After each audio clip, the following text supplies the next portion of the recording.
దేవుడు ఏమన్నా తెలుసా? దేవుడు తన శిష్యులు మాట్లాడి ఎక్కువ గొప్ప కార్యాలు చేయాలన్నారు.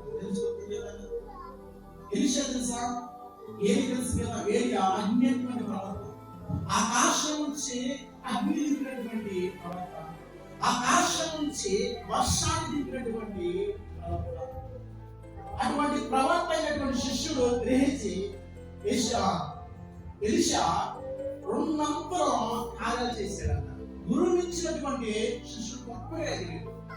ఆ సమయం వచ్చింది, ఏలియా మరణించిన సమయం వచ్చింది. ఆరోగ్య సమయంలో చెప్పు ఏం కావాలి ఎలీషా అంటయ్యా? నీ మాటనే ఆ ఆత్మ ఉన్నంత ఆత్మ కావాలి. తెలుసుకుంది ఉన్నంత ఆత్మ నువ్వు కలిగి ఉన్నావే, ఉన్నంత ఆత్మ కలిగి ఉంటే అది నా చేతులు దేవుడు చిత్తమైతే ఇస్తారని ఆయన వెళ్తూ దుఃఖ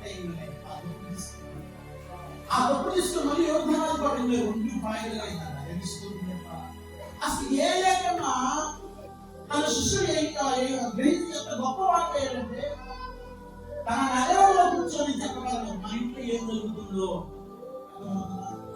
తన ఇంట్లో కూర్చొని ప్రార్థన చేస్తే నీ ఇంట్లో మా ఇంట్లో ఏం జరుగుతుంది, ఏ సమస్య కూడా కనిపెట్టగలిగినటువంటి జ్ఞానం కలిగినటువంటి ఎలీషా అవటలే దేవుని ఆత్మటువంటి ఉన్నంతగా గురువిచ్చినటువంటి శిష్యుడయ్యాడు.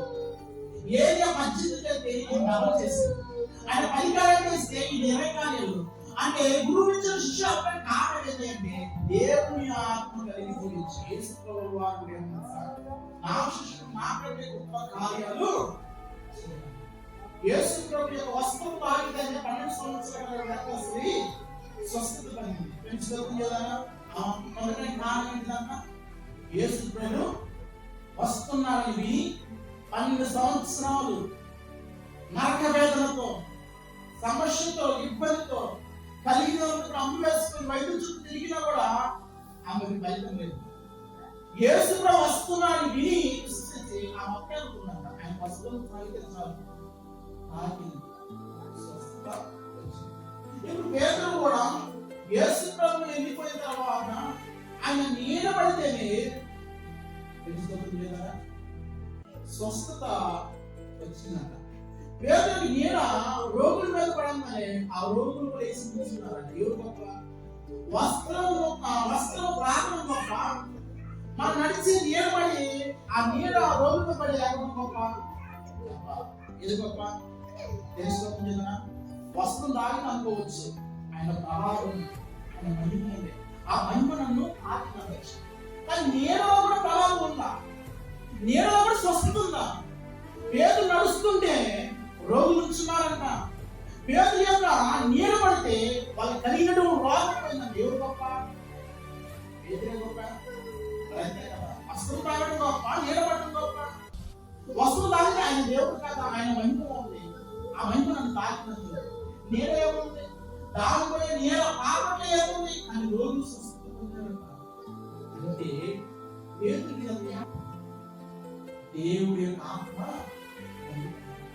ఇప్పుడు అంటున్నాడు, ఎన్నాళ్ళో మెట్ల మీద బయట నుంచి అడుగుతున్నావు, మనుషుల మీద ఆధారపడుతున్నావు. ఇదిగో మేము వెళ్ళి కానీ మా యుద్ధం లేవు, ఇదిగో మా కలిగి ఒకటే వేస్తున్నామో లేవనే వాడు బిగ్గులు వేసి ఉంచున్నాడు. తెలుసుకోవద్దు తప్ప ఏం కలిగి ఉంటాయి? తెలుసుకోవద్దు కదా. ఈరోజు నువ్వు ఏం కలిగి ఉన్నావు? తెలుసుకోవద్దు తప్ప అదే ఏం కలిగి తెలుస్తున్నావు? దేవుని ఆత్మ ఇలా ఉన్నావు, దేవుని ఆత్మ ఇలా పనిచేస్తున్నావు, దేవుని ఆత్మ ఇలా ఉండి ఇలా ఉన్నావు. నీ కలయిక, నీ యొక్క నడక, నీ ప్రవర్తన స్థితి మొత్తం మారిపోయింది. ఎలా తెలుసా? నేను క్రీస్తుతో సిలువలో ఉన్నాను, జీవించుకోవడం నేను కాదు, క్రీస్తు ఎలా జీవిస్తున్నాడు అని అపోస్తలుడు పౌలు ఎలా చెప్పగలిగాడు? మనము కూడా దేవుని ఆత్మ ఏదైతే ఉండిద్దో ఎలా చెప్పగలరు? తెలుసుకోతుంది కదా. హల్లెలూయా. క్రీస్తు సిలువ ఎందుకమ్మా చెప్పండి? ఎవరు అంటున్నారంట పని పాట లేదన్నమాట. తెలుసుకోతుంది కదా. హల్లెలూయా. తెలుస్తుంది కదా. అదే క్రీస్తు ఎందుకు ఇప్పుడు కోర్టు కేసులో కోర్టు ఎందుకుంటాయి? ఇలా తప్పు చేస్తే న్యాయం తెచ్చుకోవాలి కోర్టు, అంతే కదా. ఇప్పుడు కోర్టు కేసులో ఖైదీలు ఎందుకు అవుతున్నాడు? వాళ్ళు ఏదో శిక్ష చేశారు కదా, ఆ శిక్ష బట్టి వాళ్ళకి శిక్ష, అంతే కదా. యేసు ప్రభు ఏ తప్పు చేశారని సిలువ పెట్టారు.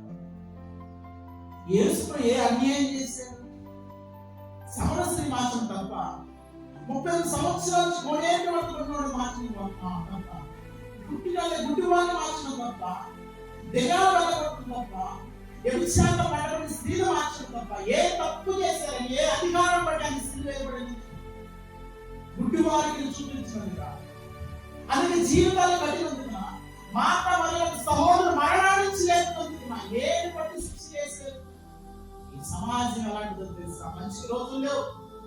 తెలుసుకోవద్దు, మంచి చేస్తున్న ఒక్కరు చెల్లి చేయి, నలుగురు సహాయం చేస్తుంది. అర్థమవుతుందా?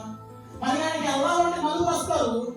చర్చికి రా, తెలుసుకోవద్దు, ప్రార్థనకి రా, ఏమంటారు?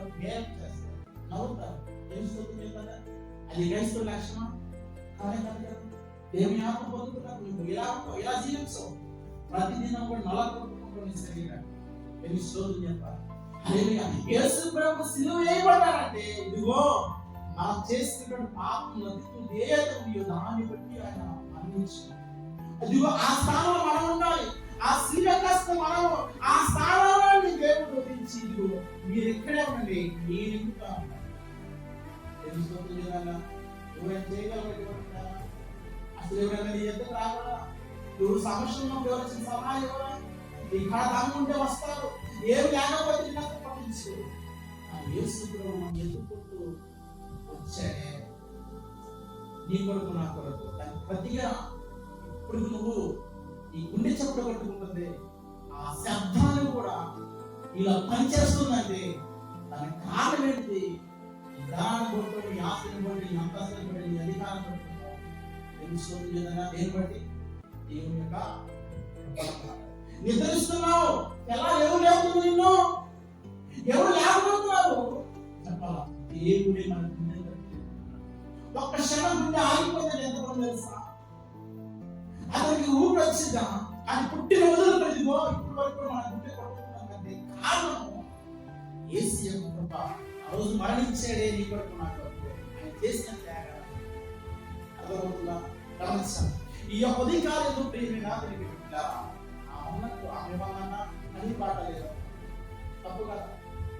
ఆ శిక్ష మనం అనిపించాల్సిందే. దేవుడు తన ముసామం చేసుకున్నాడు. ఎంత ప్రేమమయడం, ఎంత దయామయడం, ఎంత కనికరం కలిగినది. అలాంటి దేవుడు విడిచిపెట్టిదిగో ఈ పుట్టినటువంటి గుడ్డివాడు ఆ మెట్లు కలపడి ఉన్నాడట. అంటే దేవుడి సన్నిధి రావడానికి ఇష్టపడడం. ఈ రోజున మనం కూడా దేవుడి సన్నిధి రావడానికి ఇష్టపడం. మనుషుల మీద ఆధారపడుతుంది. మనుషులు ఏం చేస్తారో మనం చూస్తామే. ఇదిగో ఈ పుట్టివాడునే దేవుడి సన్నిధి కూర్చుంటే ఎంత బాగా ఇస్తున్నది కదా. మనుషుల మీద ఆధారపడేది కాదు కదా. చక్కగా నీ జీవితాన్ని మార్చిపడేది, నీ బ్రతుకులు మార్చిపడేది, నీకున్న కలిగినది ఏ సమస్తాన్ని కూడా తీసివేసి నేను ఒక రాజుగా రాణిలాగా తన రాజ్యంలో మీరు తెలుసుకోవాలి. చేసినటువంటి పొరపాటు తెలుసా? ఆ నలుగురిని మోర్చుకొచ్చినప్పుడు మందిరంలో కూర్చోబెట్టినట్టయితే బాగుండే. ఇక్కడే కోరుకున్నాను. ఈరోజు నా దేవుని సన్నిధికి రావడానికి చాలా మంది ఇష్టపడాలి. నాకు ఎక్కడంటే ఇష్టము? నాకు లోకం అంటే ఇష్టము. లోకంలో నాకు తీరే ఇష్టము. లోకంలో మాటలే ఇష్టము. ఎంతవరకు తెలుస్తుంది లేదా? నీవు నేను ఒక రోజు మరణించిన ఇక్కడ జీవితం మరణించిన తర్వాత మన జీవితం ఏంటిదో మనకి ముందే దేవుడు మన కళ్ళ కట్టినట్టు. ఇదిగో లోకస్వార్తలు రాయబడి ధనవంతుడైనటువంటి అధికారి దరిద్రులు లాజరు ఉన్నారా లేదా? లాజరు ఎలా బ్రతికాడు? దరిద్రైనటువంటి లాజరు ఎలా బ్రతికాడు? ఉన్న దాంట్లో సంతృప్తిగా బ్రతికాడు అంట. తన అసలు శరీరం అంతా కూడా పురుగులు వచ్చి కుక్కలు ఆపుతున్నా కూడా చీయలు కూడా అనకుండా ఉన్న దాంట్లో బ్రతికాడే. సన్నపు నారపు వస్త్రాలు ధరించుకొని ప్రతిరోజు కూడా సుఖ సంతోషంతో జీవిస్తున్నటువంటి జీవితం మరణించాడు. అక్కడ అగ్నిలో నరక వేదన అనుభవిస్తూ కేకలు వేస్తూ రొమ్ము కొట్టుకుంటున్నాడట. ఇంకొక అవకాశం అయితే నాకు కింద 5 సహోదరులను ఒక్కసారి పోయి ఈ స్థితి నాకు కలుగుతుంది కదా, ఈ స్థితి వాళ్ళు కలగడానికి ఒక్కసారి కింద పంపించాలంటే కింద పెద్ద ప్రవర్తనలు కూడా మీ సహోదరులు తెలుసుకుంటున్నారా?